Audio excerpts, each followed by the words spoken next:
When it comes to the message of extraterrestrials and beings that do not originate from our planet, it becomes a very touchy subject, very controversial among majority of Christians in our mainstream Christianity. And, the argument would arise, where does the Bible teach that? And does that mean that Jesus would have to go and die for multiple different races on different planets in our vast universe? Well, first of all, the Bible makes it clear. It says he did not die for the angels. He came and he died and he redeemed mankind, us that were born on this planet that originated from Adam. But this does not mean that we do not have an elder sibling in the house of God, also created in the image of God, but did not come to planet Earth. Remember, we are to shift paradigms. We are to break boxes of confinement and limitation and step into the great unknown. And what you are about to listen to is, in my opinion, the most powerful and touching revelation message on the prodigal son that I have ever heard. It is a message of grace, unconditional love, the Father's embrace, the message of the prodigal son, the father, and the elder sibling, all in the house of God. Watch this and let me know what you think. Be blessed. It's the most beautiful presentation of the gospel in the Bible is the parable of the prodigal son. And people miss it because they think it's about, and it is on a surface level, they think it's about the Gentiles being brought into, being grafted into the vine, so to speak. Of it. That's true, but that's just a surface level. If you really analyze the parable of the prodigal son, that's not the primary message, because the parable begins at the father's house. There's this father figure. We're already there. And he has two sons, an older son, an elder sibling, and a younger son, the younger sibling, and they're in the house together. And this is not just some, shack, mud hut. This is a magnificent estate, because there's servants and banquets and all of this. And the younger son says to his father, "Father, give me my inheritance now," because he wanted to take his inheritance and go spend it on wild living out in the world. And his father gives him his inheritance. And so the prodigal son, the younger son, goes out into the world and he blows his inheritance on wild living. And he becomes indentured to a swineherd. Who's the swineherd? Satan. Yeah. He becomes indentured to the swineherd. Way beneath his station. And and the famine hits the land, and he's destitute. He's living in abject poverty, feeding pigs.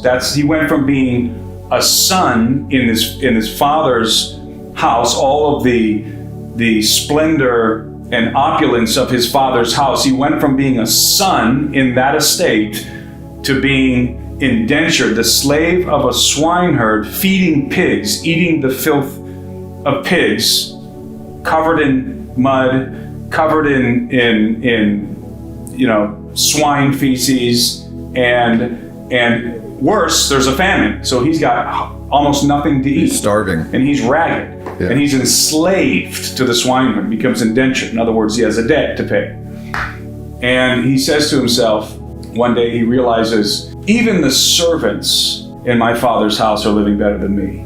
So here's what I'm going to do. I'm going to go back to my father, who's probably going to be wroth with me, who's probably going to be exceedingly angry with me, and I'm going to beg him to take me back. But not as a son. I forfeited that. I blew my inheritance. Yeah. That's over. Yep. So not as a son. I'm going to go back and beg him to take me as a servant. I'm no longer worthy to be counted as a son. I'm going to go back as a servant.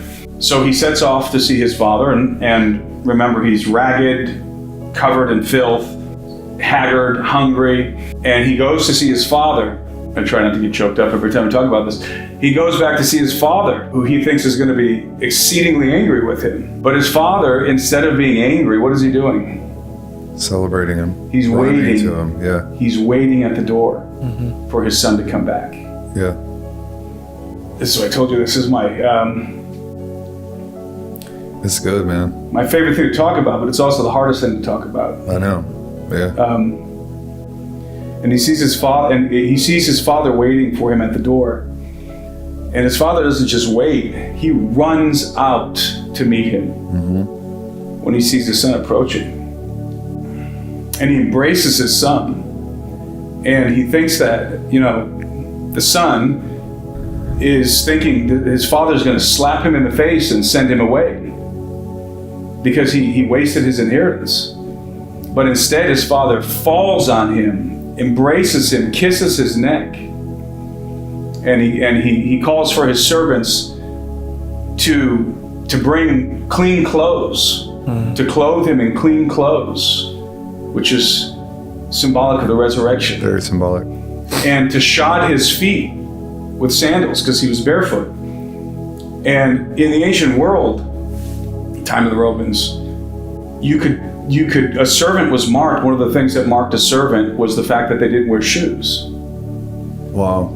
So he has his son's feet, the prodigal son, shod in new sandals, and he puts a ring on his finger, which is the seal of his house. So what's happening here is he's embracing his son. And by the way, for those who don't know, this is a parable of Christ. Not only does he embrace his son, clothe him in new clothing, put sandals on his feet and a ring on his finger, he brings his son. And by the way, when his son gets to the father, he says to his father, "Father, I'm no longer worthy to be called your son. I've wasted my inheritance. Will you take me back as a servant?" And what's the father's reply?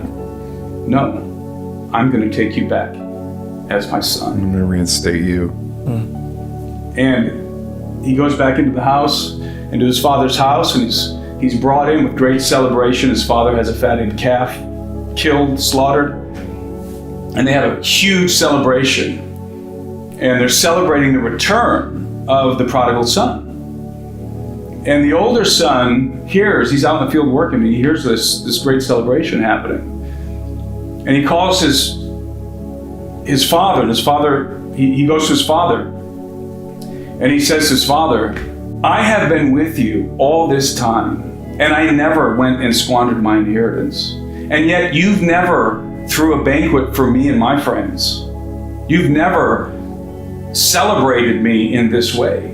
Why are you doing this for this disobedient son of yours who went and this irresponsible son of yours who went and squandered his inheritance?"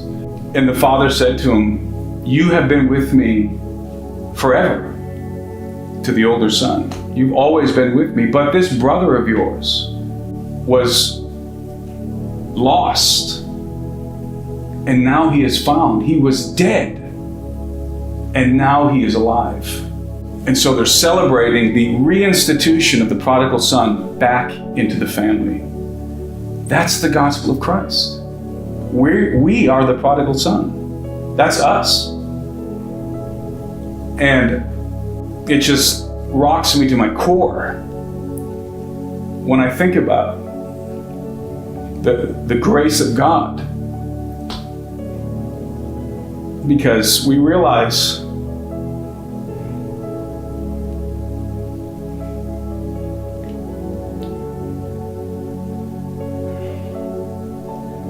what it cost God to bring us back into his family. 100%. Yeah. Nothing less than his only begotten son, the suffering and death of his son. And that's precisely what Jesus says to the disciples on the eve of his crucifixion, evoking the parable of the prodigal son, which he had told to them earlier. "In my Father's house, in my Father's house are many mansions. And I am going there to prepare a place for you. And if I go and prepare a place for you, I will also come back to get you so that you may be where I am." There isn't a better story ever told in the history of mankind. Or with better implications for us. Yeah. Yeah. And like the prodigal son, we didn't deserve it. We were destitute. We squandered our inheritance. Yeah. But that's why, one of the most famous verses in the Bible conveys this: "For God so loved the world that he gave his only begotten son, and whosoever believes in him would not perish, but have everlasting life.